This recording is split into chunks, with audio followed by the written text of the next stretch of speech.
നമസ്കാരമുണ്ട്. എൻ്റെ പേര് സുന്ദരനാണ്. ഞാൻ അരിമേലാണ് താമസിക്കുന്നത്. അപ്പോൾ ഗുരുനാഥനെ കുറിച്ചിട്ടാണ് ഞാൻ വളരെയധികമായിട്ട് വിവരിക്കുന്നത്. ഗുരു അത്രയ്ക്കും പ്രഗത്ഭമായുള്ളൊരു കാര്യം തന്നെ ഗുരുവിൻ്റെ സ്ഥാനം വളരെയധികം വലുതാണ്. എന്തിനു പറയണു, നമ്മളെല്ലാ കാര്യത്തിലും ഗുരുണ്ട്. ഗുരു ഇല്ലാണ്ടൊരു കാര്യം നടക്കില്ല. കാരണം വെച്ചാൽ ജീവിതത്തിൽ എല്ലാ കാര്യങ്ങൾക്കും പണിയായാലും ഉള്ള എന്ത് അഭ്യാസ മേഖലയിലായാലും ഗുരു ഇല്ലാതെ ഒരു കാര്യം ഈ ലോകത്തില്ല. എന്തിനു പറഞ്ഞു, ഈ ദേവന്മാരിൽ തന്നെ ഗുരുനാഥുണ്ട്. ഗുരുനാഥുണ്ട്, അതാണ് ബൃഹസ്പതി. പക്ഷേ അത് എന്താ പറയുക, അത്രയ്ക്കും ഗുരുവിൻ്റെ സ്ഥാനം വളരെയധികം വലുതാണ്. നമുക്ക് തോന്നും, നമ്മൾ തരിയാണ്ട് പഠിക്കുമ്പോൾ ഒന്നും വേണ്ട, ആരും വേണ്ട, ഞാൻ പഠിച്ച് നേടിയ, അങ്ങനെയല്ല, പഠിച്ച് നേടിയതല്ല. ഇനി നമ്മൾ അറിയാൻ പോണ അറിവാണ് ഏറ്റവും വലിയ അറിവ്. അറിഞ്ഞ അറിവല്ല, നമുക്ക് അറിയാൻ പോണ അറിവാണ് ഈ ലോകത്തിലെ ഏറ്റവും വലിയ അറിവ്. നമ്മളിവിടെ ഈ ഭൂമിയിൽ അറിഞ്ഞ കാര്യങ്ങളാണ് നമ്മൾ പഠിച്ചിട്ടുള്ളൂ. അറിയാൻ പോണ കാര്യങ്ങളാണ് ഏറ്റവും വലിയ നമ്മളെ ശാസ്ത്രീയമായിട്ട് പഠിക്കേണ്ടത്. അപ്പോൾ ഗുരുവിൻ്റെ സ്ഥാനം ഇത്രയ്ക്കും പ്രഗത്ഭമായ കാര്യം നമ്മൾ പറയണ കാര്യം എന്ന് വെച്ചാൽ, ഗുരു എനിക്കെൻ്റെ ഗുരുനാഥൻ പറഞ്ഞേക്കുന്നത് തനിക്ക് ശരണം താൻ തന്നെയാണെന്നാ പറഞ്ഞേക്കുന്നത്. തനിക്ക് ശരണം താൻ തന്നെയാണ്. ജീവിതത്തിൽ ബാല്യം തൊട്ടിട്ട് വാർദ്ധക്യം വരെയുള്ള കാര്യത്തിൽ നമ്മൾ അനുഭവപ്പെടേണ്ട ഒരുപാട് ദുഃഖങ്ങളും ദുരിതങ്ങളും സന്തോഷങ്ങളും മറ്റുള്ള എന്താവട്ടെ, അനുഭവിക്കാനുള്ള സമ്പത്താവട്ടെ, എല്ലാത്തിലും നമ്മളെ ഗുരുനാഥല്ലാതെ ഒരു കാര്യം ഈ ലോകത്ത് നടക്കില്ല. അപ്പം അതുകൊണ്ട് ഗുരുനാഥൻ എൻ്റെ കുരുത്തല്ലെങ്കിൽ ഈ ലോകത്തിൻ്റെ ഭൂമിയിൽ നമുക്ക് നടക്കാൻ പറ്റില്ല. കാരണം അപ്പം കുരുത്തല്ലായ്മയാണ് അതിൻ്റെ അർത്ഥം. അപ്പോൾ ഗുരു വേണം, എല്ലാ കാര്യങ്ങൾക്കും ഗുരു വേണം.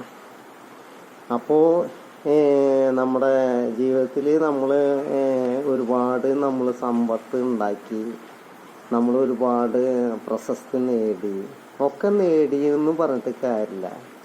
അപ്പോൾ നമ്മുടെ ജീവിതത്തിൽ നമ്മളെ കല്യാണം കഴിച്ചാലും മക്കളായാലും ഭാര്യയായാലും ഒരു ലിമിറ്റേഷൻ ഉണ്ട് നമ്മളെ സഹായിക്കാൻ, നമ്മളെ മരണം വരെ. ആ സഹായിക്കാൻ ഉള്ള മനസ്സാണ് ഞാൻ പറയുന്നത്. അതായത് വലിയൊരു ആൾവൃക്ഷന്മാർ തണലാവണമാണ് ഏറ്റവും വലിയ ജീവിതത്തിൽ നമ്മളെ തിരഞ്ഞെടുക്കുന്ന നന്മയുള്ള പുത്രന്മാർ.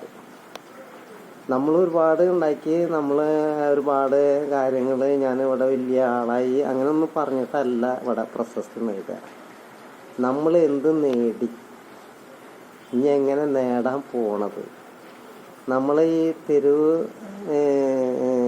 ഇതേപോലെ നമ്മൾ വരും. നമ്മളൊരു ചരിത്രം കുറിക്കാനുള്ള ഒരാളായി തീരണം. ആ ചരിത്രം കുറിക്കണമെങ്കിൽ നമുക്ക് ഒരുപാട് നമ്മളെ മനസ്സിൻ്റെ ഉള്ളിൽ നന്മ ചൊരിയണം.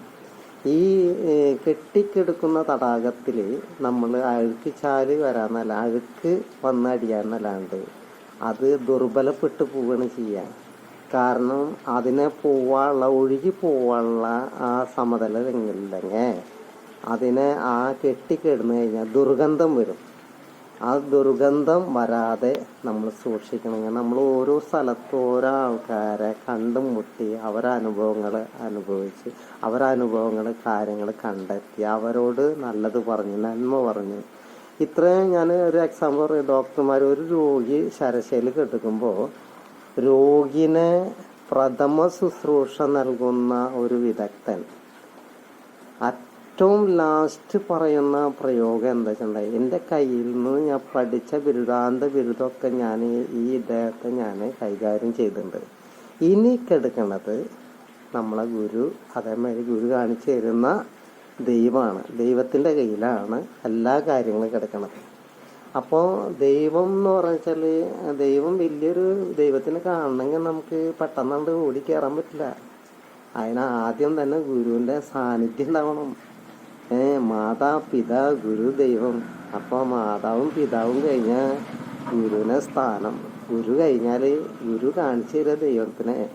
അപ്പോൾ നമ്മൾ ആ ഗുരുനാഥനെ നമ്മൾ ഒരിക്കലും മറക്കാൻ പാടില്ല.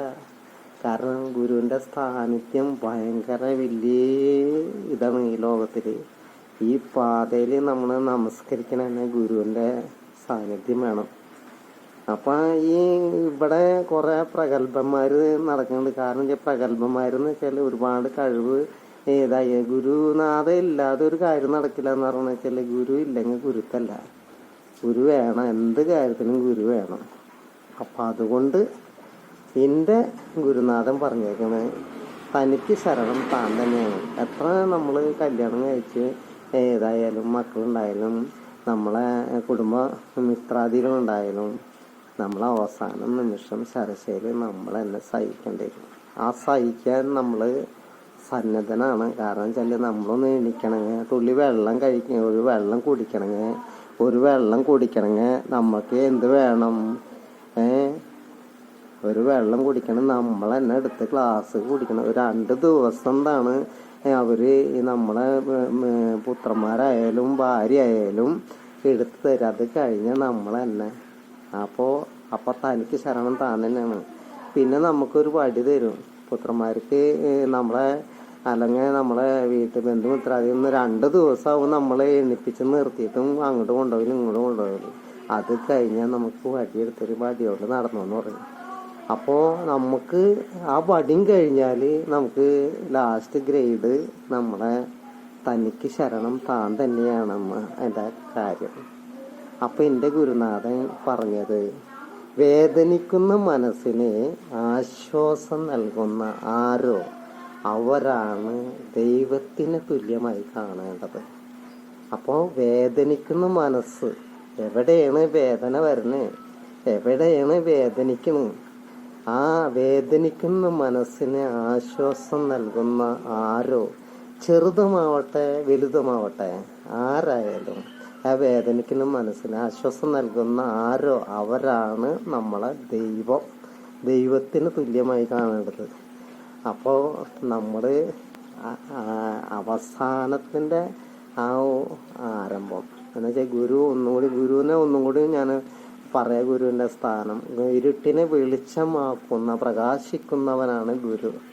അജ്ഞാനത്തെ ജ്ഞാനമാക്കി മാറ്റുന്നവനാണ് ഗുരു. അന്ധകാരത്തിലേക്ക് സഞ്ചരിക്കുന്നവരെ പ്രകാശം നൽകി അവരറിവ് കൊടുക്കുന്നവൻ, അതാണ് ഗുരു.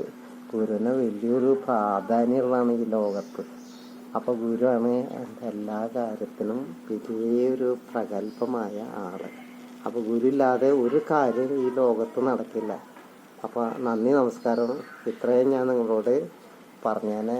നിങ്ങളെല്ലാവരും എന്നെ ഈ വാട്സപ്പ് നോക്കിയേനെ, അല്ലെങ്കിൽ ഈ ഒരു ചാനൽ നോക്കിയാൽ ഈ കാര്യം നോക്കിയേനെ. നന്ദി, നമസ്കാരം. ലോകാസമസ്ത സുഖിനോ ഭവന്തു. ഓക്കെ, ശരി. ഇത് വളരെ പ്രശസ്തമായിട്ടുള്ളൊരു കാര്യമാണ് ഞാൻ ചെയ്തിട്ടുള്ളത്. ഇത് കണ്ടു കഴിഞ്ഞാൽ വളരെ കണ്ടു കഴിഞ്ഞാൽ ഭയങ്കര അത്ഭുത സിദ്ധിയാണ്. ദൈവാധീനം എന്ന് പറയാം എനിക്കിത് ചെയ്യാനുള്ളൊരു ഭാഗ്യം. കാരണം ഇങ്ങനത്തെ ഒരു കാര്യം ചെയ്യണമെങ്കിൽ എളുപ്പമുള്ള കേസല്ല. ഞാനിത് പഠിച്ചിട്ടൊന്നുമില്ല ഈ വർക്ക്. പക്ഷെ ഈ പഠിക്കാണ്ടാണ് ഈ വർക്ക് ഞാൻ ചെയ്തേക്കുന്നത്. കാരണം ഇങ്ങനെ ഒരു 3 കുടയമ്മ ഒരു കാലുമുള്ള ഇതുമ്മ ഒരു 5 ആള് 8 ആള് കയറിയാലും ഈ സാധനം ഒരു ഇളക്കം വരില്ല. അത്രയ്ക്കും വർമ്മ സിദ്ധിയോടെ തന്നെയാണ് ഈ കാര്യങ്ങൾ ചെയ്തേക്കുന്നത്. പക്ഷെ എനിക്ക് ഈശ്വരാധീനം എന്ന് പറയാൻ വെച്ചാൽ അങ്ങനെ ഞാൻ പറയാം. അത്രയ്ക്കും ഇത് കാരണം ഇങ്ങനെ ചെയ്യുമ്പോൾ മുകളിൽ നിന്ന് ധാര കഴിക്കണ മാതിരിയുള്ള പൂവ് ഇരിക്കണ മാതിരി ഒരു വെള്ളങ്ങൾ സ്പർശിക്കും ഇങ്ങനെ. പക്ഷെ അതൊന്നും ഞാൻ ഇപ്പം ചെയ്തിട്ടില്ല. ഇപ്പം ചെയ്യാന്ന് വെച്ചാൽ കറണ്ട് ഇല്ലാത്തത് കൊണ്ട് അത് ചെയ്തിട്ടില്ല. അപ്പം അങ്ങനെ ഒരു കാര്യമാണ് ഇതിലുള്ളത്. അപ്പോൾ വളരെ കാണുമ്പോൾ തന്നെ ഭയങ്കര അത്ഭുത സിദ്ധി. 7 അടിയോളം ഉണ്ട് ഇതിൻ്റെ ഒരു കാര്യം. വളരെ മിടുക്കമായുള്ള കാര്യങ്ങളാണ് അത് ചെയ്തേക്കുന്നത്. അപ്പോൾ ഞാനിതിൽ പറയാനുള്ള കാരണം